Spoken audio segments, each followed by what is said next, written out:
6 बजे सुबह घड़ी की अलार्म बजती है। चित्रा घबरा कर उठती है और सबसे पहले अलार्म बंद करती है और किचन की ओर भागती है। आज तो लेट हो गई। आयांश को स्कूल भी छोड़ने जाना है। पहले नाश्ता बनाओ या आयांश को स्कूल के लिए रेडी करो। अगर नाश्ता बनाने लगे तो आयांश स्कूल के लिए लेट हो जाएगा। चित्रा सबसे पहले अपने 6 साल के बेटे आयांश को जगाती है और उसे स्कूल के लिए रेडी करती है। उसका नाश्ता, लंच सब तैयार करती है। वो घड़ी की तरफ देखती है। 6:30 बज गए। आज तो मैं सुपर लेट हो जाऊंगी। एक काम करती हूँ, उत्कर्ष से कहती हूँ कि आयांश को स्कूल छोड़ाए। वो अपने पति उत्कर्ष को उठाती है। उत्कर्ष उठो ना, आज आयांश को स्कूल छोड़ाओ ना प्लीज। वो चित्रा, मैं ऑफिस में कितना थक जाता हूँ यार, मुझे थोड़ी देर और सोने दो। सुबह की नींद कितनी प्यारी होती है। तुम तो चाहती नहीं कि मैं थोड़ी देर प्यारी सी नींद ले सकूं। उत्कर्ष, सुबह के 6:30 बज चुके हैं। आज मैं लेट हो गई हूँ। आप आयांश को स्कूल छोड़ आओ ना, मुझे घर के दूसरे काम भी करना है। आज ऑफिस भी जल्दी जाना है। अरे मैं नहीं जाऊंगा, आयांश को तुम खुद छोड़ाओ, मुझे सोने दो। इन्हें बार बार उठाने से तो अच्छा है कि मैं ही जल्दी से आयांश को स्कूल छोड़ाऊं। चित्रा के पास बहुत कम वक्त होता है, इसलिए वो कैब बुक करती है और आयांश को लेकर स्कूल जाती है। फिर भी स्कूल से आते आते 7 बज जाते हैं। बिना एक पल गंवाए वो रसोई में जाती है और फिर शुरू हो जाती है चित्रा की भागदौड़। भाभी, आपने मेरा नाश्ता तैयार कर दिया? मैं कॉलेज के लिए लेट हो रही हूँ। नताशा, आज ना मैंने नाश्ते में आलू के पराठे बनाए हैं। क्या भाभी, आपको पता है मैं डाइट पर हूँ। मेरे लिए आलू का पराठा खाना तो दूर देखना भी पाप है। आपने मेरे लिए ग्रीन सैलेड क्यों नहीं बनाया? नताशा, आज मुझे सुबह उठने में देर हो गई थी, इसलिए मैंने सबके लिए एक ही नाश्ता बना दिया। मैं नहीं खाने वाली, आप ही खाओ आलू के पराठे। आपकी वजह से आज मुझे भूखा ही कॉलेज जाना पड़ेगा। नताशा, मैं तुम्हें भूखा नहीं जाने दूंगी। तुम बस 5 मिनट रुक जाओ, मैं ग्रीन सैलेड अब भी तैयार कर देती हूँ। जल्दी करो, मेरे पास टाइम नहीं है। चित्रा 5 मिनट के अंदर नताशा के लिए ग्रीन सैलेड तैयार कर देती है और उसे देती है। तभी उधर से चित्रा की सास प्रज्ञा आवाज लगाती है। चित्रा बहू, चित्रा बहू। जी माँ जी, मैं जानती हूँ आज नाश्ते में देरी हो गई है, बस 2 मिनट दीजिए, अभी नाश्ता लगाती हूँ। अरे नाश्ते को छोड़, पहले ये बता मेरी शुगर की दवाई कहाँ रखी है? तू तो जानती है नाश्ते से पहले मुझे दवाई खानी पड़ती है। चित्रा प्रज्ञा की शुगर की दवाई निकालकर उसे देती है। माँ जी, सामने ही तो रखी थी। अरे बहू, तो जानती है ना, बिना चश्मे के कुछ दिखाई नहीं देता मुझे। अब मेरा चश्मा न जाने कहाँ रखा है। चित्रा देखती है कि तकिए के पीछे प्रज्ञा का चश्मा रखा है। वो चश्मा उठाकर प्रज्ञा को देती है। तब प्रज्ञा शुगर की दवाई खाती है। इन सब के बीच उत्कर्ष आवाज लगाता है। चित्रा, चित्रा। चित्रा भागते हुए अपने कमरे में आती है। मेरी नीली वाली टाई कहाँ रखी है यार? कितनी बार कहा है रात को सोने से पहले मेरे कपड़े निकाल कर सामने रख दिया करो। अब जल्दी से टाई ढूंढ कर दो। चित्रा अलमारी में से नीली वाली टाई निकालकर उत्कर्ष को देती है, जिसके बाद वो सबको नाश्ता देकर, उत्कर्ष को लंच देकर ऑफिस के लिए विदा करने के बाद खुद तैयार होती है। आज तो बहुत लेट हो गई। बॉस ने जरूरी मीटिंग के लिए 9 बजे बुलाया था। नाश्ता करने लगे तो 10 यहीं बज जाएंगे। चित्रा बिना नाश्ता किए ऑफिस के लिए निकल रही थी, लेकिन उससे पहले वो अपनी जिम्मेदारी निभाना नहीं भूलती। माँ जी, मैंने दोपहर का खाना टेबल पर रख दिया है। आप और पिताजी टाइम पर खा लेना। मैं लौटते वक्त सब्जियां लेकर आऊंगी। बहू, आज सरसों का साग और मक्के का आटा लेते आना। बहुत दिनों से सरसों का साग और मक्के की रोटी नहीं खाई। ठीक है माँ जी। चित्रा ऑफिस के लिए निकल जाती है। ससुराल में सबकी जरूरतों का ध्यान रखने वाली और एक आवाज में सबकी फरमाइशें पूरी करने वाली ये वही चित्रा है जो शादी से पहले मायके में आराम से सुबह 8 बजे उठा करती थी और ऑफिस जाया करती थी। लेकिन शादी के बाद चित्रा की जिंदगी भाग दौड़ से इस कदर भर जाती है कि उसे अपने बारे में सोचने का क्या, सांस लेने की भी फुर्सत नहीं मिलती। दोपहर में भी चित्रा ऑफिस के लंच टाइम में बाहर निकलकर आयांश को स्कूल से लाने जाती है, फिर उसे ड्रॉप करके फिर से ऑफिस जाती है। शादी के बाद ऐसी है चित्रा की लाइफ। संडे का दिन होता है। चित्रा रोज रोज की भाग दौड़ भरी जिंदगी से थक जाती है।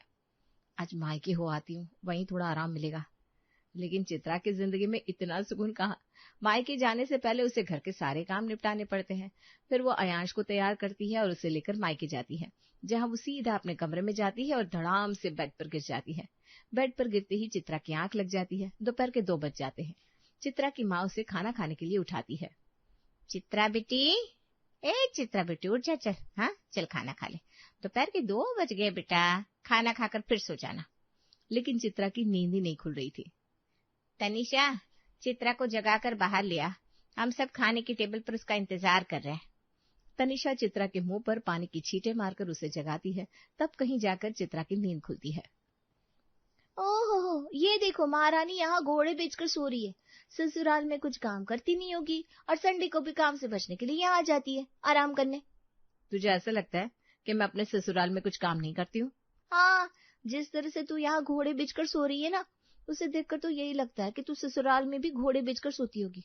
जब से तू आई है तूने अयान की भी खबर नहीं ली। तू मेरे साथ चल मेरे ससुराल, वहां तुझे सब पता चल जाएगा कि मैं वहां कितना आराम करती हूँ। ससुराल तो चलूंगी, लेकिन पहले तो बाहर चल, माँ खाने पर तेरा इंतजार कर रही है। चित्रा बाहर आती है और सभी लोग साथ में बैठकर खाना खाते हैं। खाना खाने के बाद चित्रा अपने कमरे में जाकर फिर से सो जाती है। इधर अयांश बाहर घूमने की जिद करने लगता है। मौसी बाहर चलो ना, मुझे चीजी दिला दो, मम्मा तो सो रही है। तनिषा चित्रा को उठाती है। ये देखो, कुंभकर्ण की तरह फिर से सो गई। अरे उठ जा, अयांश बाहर चलने के लिए बोल रहा है। तो तू इसे ले जाना, मेरे पर्स से पैसे निकाल लेना। अरे सोने दे उसे, थक गई होगी। हाँ, आराम कर करके थक गई होगी। तनिषा चित्रा के पर्स से पैसे लेकर अयांश को बाहर घुमाने ले जाती है। 2 घंटे और सोने के बाद चित्रा की नींद खुलती है। नींद पूरी ना हुई हो तो थोड़ी देर और सो लो ना, वहां भी सोती होगी, यहाँ भी सो रही हो। कितने दिनों के बाद आज फ्रेश फील हो रहा है। अरे तुझे क्या पता मुझे चैन की नींद सोए हुए कितना वक्त बीत गया। शादी के बाद सब कुछ वैसा नहीं रह जाता जैसा शादी के पहले होता है। चल, तू तो मेरे साथ चलने वाली थी ना, तैयार हो जा। तनिषा अपने बैग में सामान पैक करती है। शाम की चाय पीकर चित्रा अयांश और तनिषा को लेकर ससुराल आती है। नमस्ते आंटी जी। जीते रहो बेटा, तू आ गई बहू। तू आज घर पर नहीं थी तो प्रेस वाला कपड़े लेने आया था। अब मुझे तो पता नहीं था तूने कपड़े कहाँ रखे हैं। अरे कम से कम बता कर तो जाती। माँ जी, मैं नताशा को बताकर गई थी, कपड़े मेरे कमरे में रखे हैं। भाभी, जिस वक्त प्रेस वाला आया उस वक्त मैं सो रही थी। अब मुझे क्या पता तू नताशा को बताकर गई थी। ओहो, यानी अब सारे कपड़े मुझे प्रेस करने पड़ेंगे। कपड़े बाद में प्रेस करना, पहले चाय बना दे। बहू थोड़े प्याज के पकौड़े भी तल लेना। तनिषा, तू माँ जी पिताजी के पास बैठना, मैं किचन में जा रही हूँ। तनिषा देखती है घर में आते ही चित्रा काम पर लग जाती है। चित्रा सबसे पहले किचन में जाकर चूल्हे पर एक तरफ कढ़ाई चढ़ाती है और दूसरी तरफ चाय। वो फटाफट पकोड़े तलती जाती है और साथ साथ चाय भी बना लेती है। आधे घंटे के अंदर वो चाय और पकोड़े लेकर बाहर आती है। घर के सभी सदस्य चाय पकोड़ों पर टूट पड़ते हैं। तभी उत्कर्ष की फरमाइश आती है। अरे चित्रा, पकोड़ों के साथ हरी चटनी नहीं बनाई? बिना हरी चटनी के पकोड़े कैसे खाए जाएंगे? अभी लाती हूँ।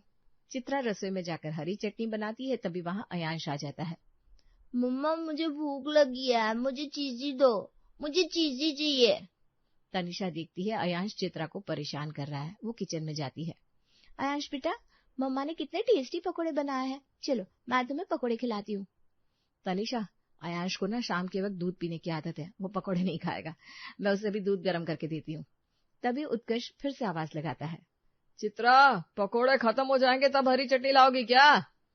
चित्रा फौरन हरी चटनी पीसकर बाहर लाती है और सबको देती है। आज तो मजा आ गया, गर्मा गर्म पकौड़े और चाय, साथ में हरी चटनी भी। भाई संडे तो ऐसा ही होना चाहिए, फैमिली के साथ सुकून से चाय और पकोड़े मिल जाए बस। तनिषा देखती है सबको अपने सुकून की पड़ी होती है। चित्रा के सुकून से तो किसी को कोई मतलब नहीं होता है। चित्रा दूध गर्म करती है और अयांश को दूध पिलाती है। दूध पीने में अयांश काफी नखरे दिखाता है, लेकिन चित्रा उसे बड़े प्यार से बहलाकर फुसलाकर दूध पिलाती है। दीदी, तुम थोड़ी देर तो आराम कर लो, जब से आई हो रोबोट की तरह काम किए जा रही हो। आराम?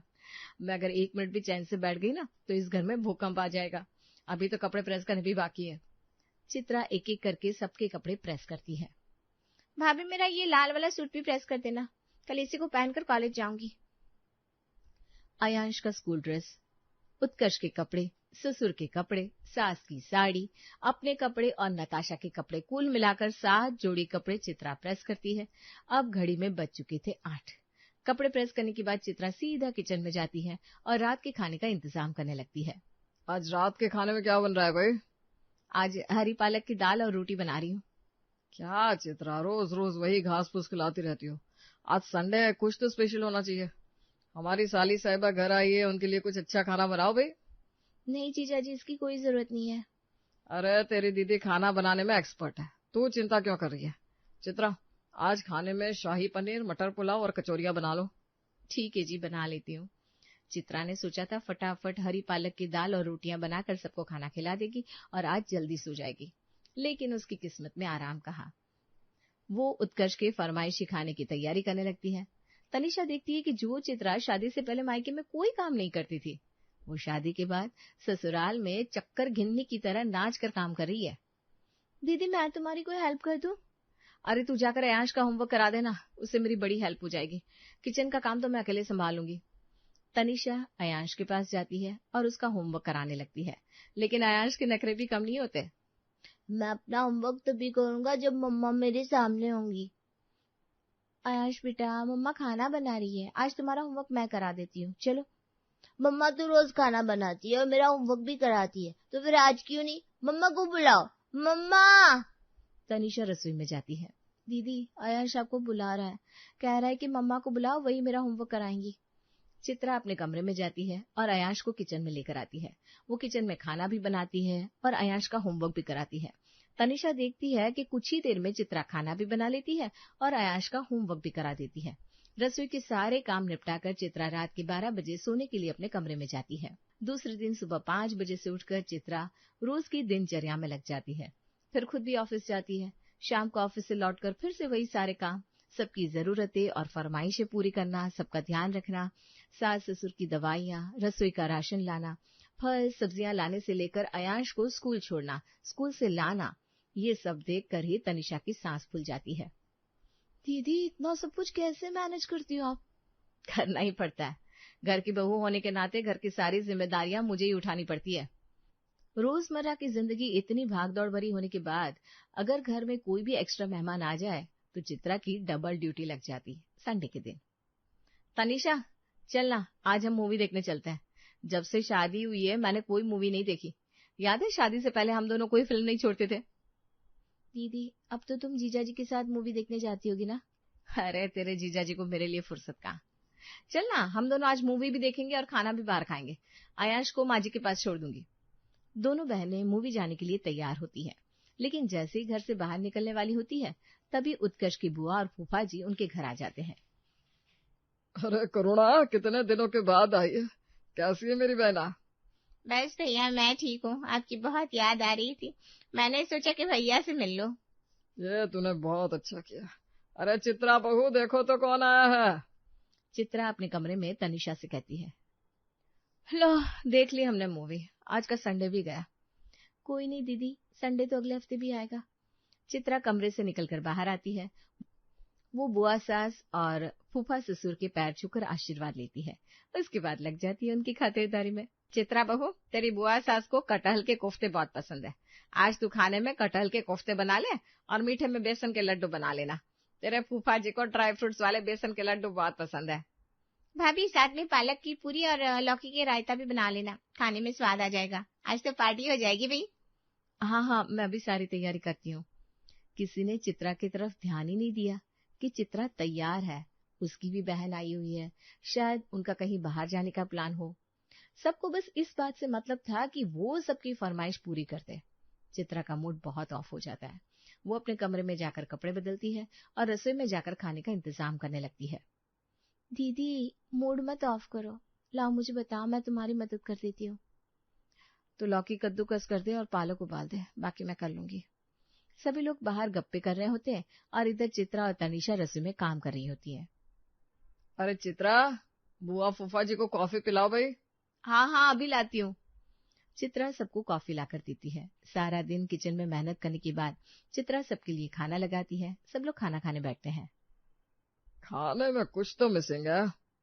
क्या मिसिंग है पिताजी? मैंने बुआ और फूफा जी की पसंद का खाना बनाया है।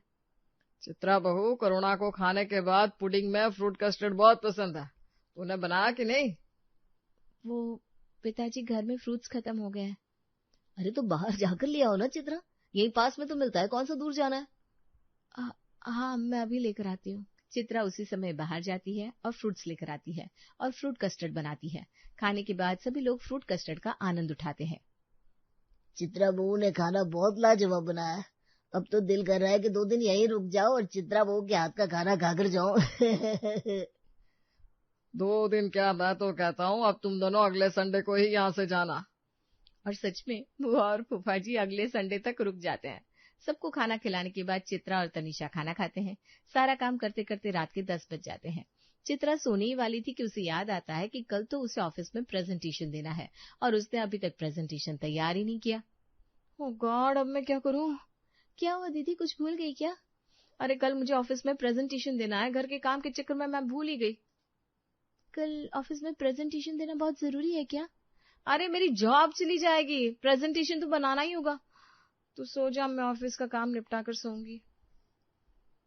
घर के सभी सदस्य सो जाते हैं और चित्रा आधी रात तक जागकर प्रेजेंटेशन बनाती है। दूसरे दिन वो सुबह 5 बजे फिर उठ जाती है। सुबह अयांश को स्कूल छोड़ने से लेकर घर की सारी जिम्मेदारियां पूरी करके, मेहमानों की सारी जरूरतें फरमाइशें पूरी करके वो बिना कुछ खाए ऑफिस चली जाती है। चित्रा की यह हालत देखकर तनिषा मन ही मन बहुत उदास हो जाती है। तभी तनिषा के पास उसकी माँ का फोन आता है। तनिषा बेटा, तुझे गए पूरा 1 हफ्ता हो गया, अब घर आजा, घर बहुत सुना सुना लग रहा है। माँ, मुझसे दीदी की हालत देखी नहीं जा रही। दीदी को तो सांस लेने की भी फुर्सत नहीं है। दीदी की बुआ सास और फूफा ससुर आए हुए हैं। अब सप्ताह तक दीदी का काम और बढ़ गया है। दीदी तो ये सब मैनेज कर रही है, मुझसे तो शायद ही हो पाए। दीदी की मदद के लिए मैं 1 सप्ताह और रुक जाऊं? ठीक है बेटा, तू वहीं रुक जा, अगले हफ्ते आ जाना। तनिषा 1 हफ्ता और रुक जाती है और चित्रा की मदद करती है। पूरा 1 हफ्ता बीत जाता है और संडे आ जाता है। उस दिन बुआ सास और फूफा ससुर अपने घर जा रहे होते हैं। उस दिन भी चित्रा सुबह से सबकी फरमाइशें पूरी करने में लग जाती है। सबकी पसंद के व्यंजन बनाती है और सबको खाना खिलाती है। सबको खाना खिलाने के बाद आखिर में वो खुद खाने बैठती है। चित्रा ने रोटी का पहला निवाला तोड़ा होता है। उसने मुंह में भी नहीं डाला था कि उसकी सास प्रज्ञा आवाज लगाती है, चित्रा बहू, ए चित्रा बहू। जी माँ जी। चित्रा खाना छोड़कर सास के पास जाती है। चित्रा बहू, तेरी बुआ सास अपने घर जा रही है, मैंने इनके लिए जो नए कपड़े मंगवाए थे वो लेकर आना। चित्रा प्रज्ञा के कमरे में जाती है और नए कपड़े लेकर आती है। प्रज्ञा बुआ सास और फूफा ससुर को नए कपड़े देकर विदा करती है। चित्रा चलो, हम बुआ और फूफा जी को बाहर तक छोड़कर आते हैं। चित्रा और उत्कर्ष उन्हें बाहर तक छोड़ते हैं और टैक्सी में बिठा कर आते हैं। चित्रा जब तक वापस आती है खाना ठंडा हो चुका था। तनिषा, खाना ठंडा हो चुका है, गरम कर दूं? नहीं दीदी, रहने दो, बहुत देर हो चुकी है, मैं ठंडा ही खा लूंगी, तुम भी खाओ ना। लेकिन चित्रा नहीं मानती और वो खाना गरम करके लाती है। दोनों बहनें साथ में खाना खाती हैं और 2 हफ्तों के बाद तनिषा को अपनी बहन चित्रा से थोड़ी देर बात करने का मौका मिलता है। दीदी, आज मैं घर चली जाऊंगी, तुम अपना ध्यान रखना। अरे तनिषा, तू चिंता मत कर, मुझे तो अब ऐसी आदत पड़ गई है।